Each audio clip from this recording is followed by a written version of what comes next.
Just gave up his entire paper route there to keep my go find that information from Holmes. That's pretty good informant. Oh, and I gotta read the newspaper here.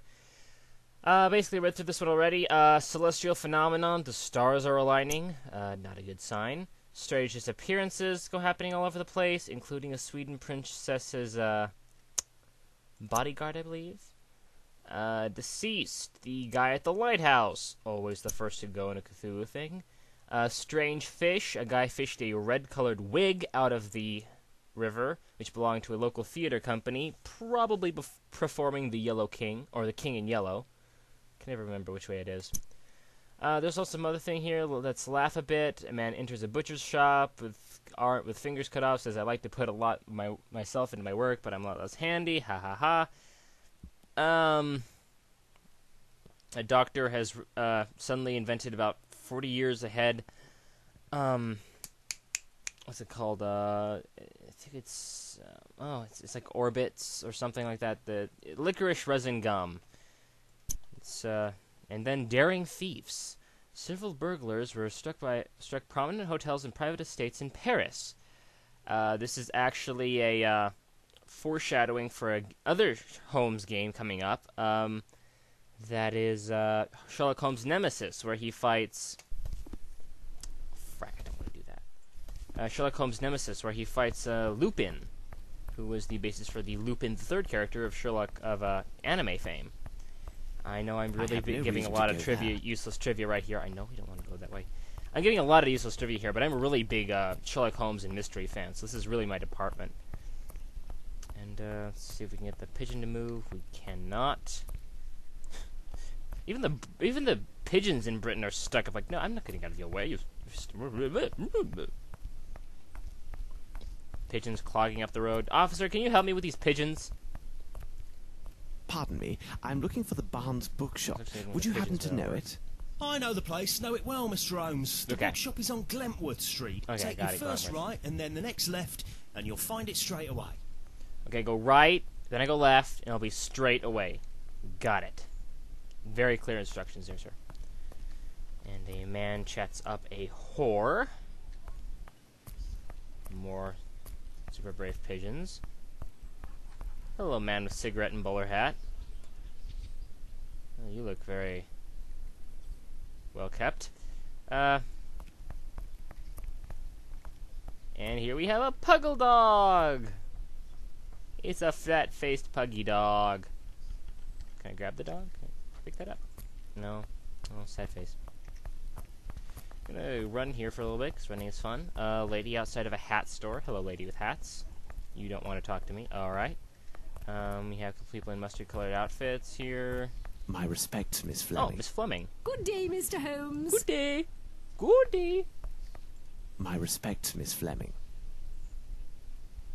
Anything you want to say? My respects, Miss Fleming. Well, fine then. Just be that way, I guess. Oh, I missed the Barnes bookseller here. Okay. Oh. Good morning, Mr. Holmes. How are you? I have some new novels that should interest you. A nice This is really quite quiet, isn't it? And a collection of legends on piracy. They must be here somewhere. I'm actually gonna stop for a little bit. One, to check the sound, and also possibly increase it. Save game here. Yes. Overwrite that old file. And greetings, everybody. MST3K Forever here. Actually, this is starting in the middle of the video, isn't it? Yeah, I'm back. Checked over everything. I think that's good. And I think I figured out what was the problem with the sound. I think I had one of my Realtek volume levels set really weird, so I think that got that. I think we got over that now. Okay, here we go. I believe last time... oh yeah, we were getting books, weren't we? Did we already get this? No, we didn't. Okay. Here's the Pirate's book. Ah, the Pirate's book. I just said that. Thank you, Holmes. Okay, Desperate Pirates. Okay, blah, blah, blah. Basically, it doesn't really say anything except that, you know... It basically tells, like, the story of the equivalent of the, Black Pearl, you know, cursed crew and ship that sails on everything instead of, excuse me. Instead of having gas, they were cursed by, Cthulhu to forever be, the damned creatures that they are. No account was given to the last words. which were deemed self-serving lies from a villain desperate to escape final justice. According to those present, he uttered the following words: "From the middle of the 3 swallowing mouse, 30 steps forward of the ram." I guess that'll come into handy a little later. Possibly not, though. A book about sea fauna. And we get a book about fish, where we learn how to identify the skin and fish type of a lane snapper, a silver sea trout, a red drum, a Spanish sardine, a perch, and a red porgy. Nice to have a picture book about fish, especially the second volume of a 2-volume set. I will take them. Thank you, and goodbye, Mr. Holmes. We're not going to buy them, we're just going to take them. We do this a lot. Okay, let's see. It's really handy that we get the fish book right now, because it's going to become in real handy later. Just follow along here. Man in the mustard suit. Hey, and a hobo. A mustard-colored hobo. Hello, mustard-colored hobo. Onward! And I think I see Watson there waiting for us, yes. Holmes! Here! You there! Yes. We'll go back to Baker Street. You hang out over there. I'm kidding. We're gonna go see Watson. We gotta see what he wants. Ah, it's good that I found you, Holmes. As I told you this morning, I visited Captain Stenick. Although his symptoms are not serious, the circumstances which caused his palpitations are quite peculiar. Very strange. Perhaps you can make something of it. Okay. Here is Captain Stenick and Sergeant Ruffles. Ruffles? Okay, and he just gave us something of that. I switched over to headphones now because that'll work. And it sounds kind of louder to me, so I'm gonna go check this and make sure it, is there. So it's in an alternate file, just in case. Okay, and I'll be right back. I'm back. Yeah, it was a little bit loud. Okay, here we go.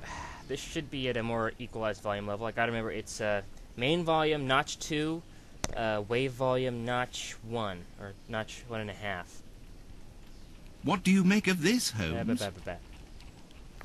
Okay, let's talk to these guys.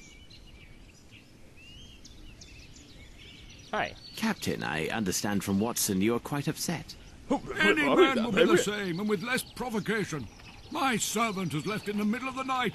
Damned ungrateful after all I have done for him. To top it off, he knows not one word of English. Finally, if he causes any damage, I will bear the brunt of people's anger and suffer the consequences, as I am the person who brought him to England. How long was he in your employment, and is he accustomed to vanishing in this manner?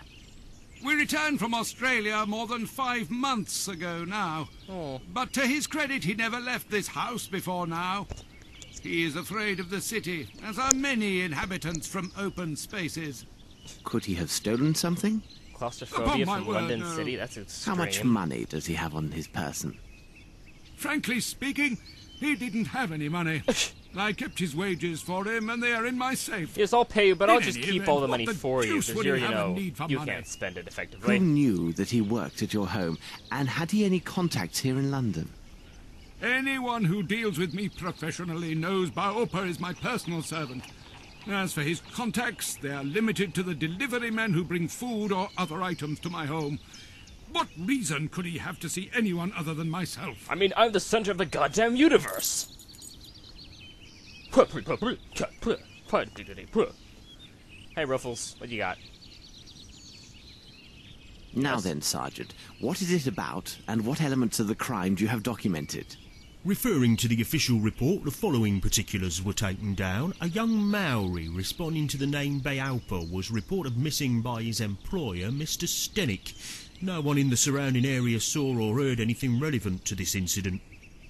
In truth, we rarely concern ourselves with cases such as this, but the lad speaks not a single word of English, and according to his employer, has considerable strength. Oh, that can't be good. Considering the wild customs of his native land, who knows what damage he could cause? Those heathen barbarians. You must know, Mr. Holmes, there have been a few there. similar cases reported recently. The facts are much the same. Immigrants from the poor districts have been reported missing by their families. We expect that some low-class brothel has opened its doors to the local exotics, and Mr. Holmes, you can imagine how word would spread. Mark my words, with his unique looks and speech, we'll find this boy in no time. I imagine he'll have nothing worse to show than empty pockets and a delighted air. That is a possibility, to be sure. However, Okay. I would be most grateful if you could ask your superiors to send me the reports about those similar cases. I rely on you, Ruffles. I'd go for Mr. Officer Pringles, but... Watson, continue your search here. I must follow another lead. Okay, and by following another lead, Holmes means we have to hunt around the house. The thing is, though, I kind of have to give some credit against Holmes on this one. There is an awful lot of, there's a lot of evidence to support the whole brothel theory, especially considering there's one right there. But, whoa. Colonel Mustard twins there.